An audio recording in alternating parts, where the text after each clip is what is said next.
ಇಂತೂ 50 kg can ಸಾಹಸ ಮಾಡಿಬಿಟ್ಟೆ ಗುರು. Hi, welcome to my mini vlog. ಎಲ್ಲರೂ ದಯವಿಟ್ಟು ಸಪೋರ್ಟ್ ಮಾಡಿ, ಶೇರ್ ಮಾಡಿ, ಕಮೆಂಟ್ ಮಾಡಿ, ಫಾಲೋ ಮಾಡಿ. ನಾನು ಇವತ್ತೆದ್ದಿದ್ದು 5:50ಕ್ಕೆ. 5:50ಕ್ಕೆ ಎದ್ದು ಡೈರಿಗೆ ಹೋಗಿ ಡೈರಿ ಕೆಲಸ ಮಾಡಿಕೊಂಡು ಮುಗಿಸ್ಕೊಂಡು ಬಂದು ಕಾಫಿ ಕುಡ್ದು ತಿಂಡಿ ರೆಡಿ ಮಾಡಿ ಈಚೆ ಬಂದೆ. ಅಷ್ಟರಲ್ಲಿ ನಮ್ಮ ಅಕ್ಕ ಪೂಜೆ ಮಾಡಿದ್ಲು. ಅದಾದ್ಮೇಲೆ ಪಾಪ್ಕಾರ್ನ್ ತಿಂತ ಟಿವಿ ನೋಡ್ಕೊಂಡು ಕೂತಿದ್ದೆ. ಇಲ್ಲಿ ನಮ್ಮ ಅಕ್ಕ ತುಮಕೂರ್ಗೆ ಹೋಗೋಣ ಅಂತ ಅಂದರು. ಅದಕ್ಕೆ ತುಮಕೂರಲ್ಲಿ ವ್ಯೂ ನೋಡ್ಕೊತ ಆಡ್ಕೊಂಡು ಕೇಳ್ಕೊಂಡು ಹೊರಟ್ವಿ. ಅಲ್ಲೋಗಿ ಜೆರಾಕ್ಸ್ ಹಾಕ್ಸ್ಕೊಂಡು ಜೆರಾಕ್ಸ್ ಬೇಕಿತ್ತಂತ ಅಲ್ಲಿ ನೋಡಿದ್ರೆ ನಮ್ಮ ಬಾಸ್ದೇ ಫೋಟೋ. ಈಚೆ ನೋಡಿದ್ರೆ ಯಾರೋ ಗೋಮಾತೆಗೆ ಊಟ ಹಾಕ್ತಾಯಿದ್ರು.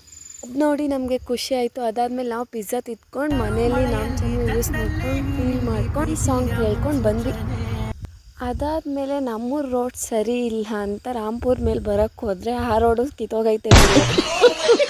ಅದಾದ್ಮೇಲೆ ಮನೆ ತಲುಪಬೇಕಿತ್ತು. ಆವಾಗ ನಾನು ನೋಡಿದ್ದೆ ನನ್ನ ಫೇವ್ರೇಟ್ ವಾಲಿಬಾಲ್. ನಂಗೆ ನೋಡಿದ ತಕ್ಷಣ ಇಷ್ಟ ಆಯಿತು ಗೈಸ್. ಆಡಬೇಕನ್ನಿಸ್ತು. ಆಡೋಕ್ಕಾಗಲ್ಲ ಅಂತ ಸ್ವಲ್ಪ ಮಾತಾಡ್ಕೊಂಡು ತಿರ್ಗಾ ಡೈರಿಗೆ ಹೊರಟೆ.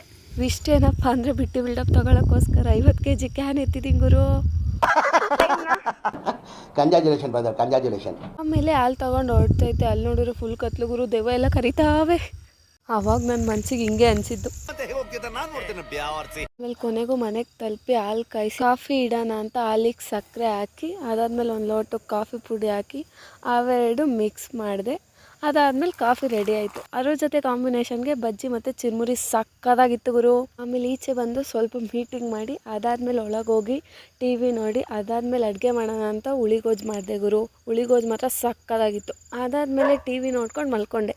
ಹಾಗಂತ ಯಾರು ಸುಮ್ಮನೆ ಆಗಬೇಡಿ. ಫಾಲೋ ಮಾಡಿ, ಶೇರ್ ಮಾಡಿ, ಕಮೆಂಟ್ ಮಾಡಿ, ಸಪೋರ್ಟ್ ಮಾಡಿ.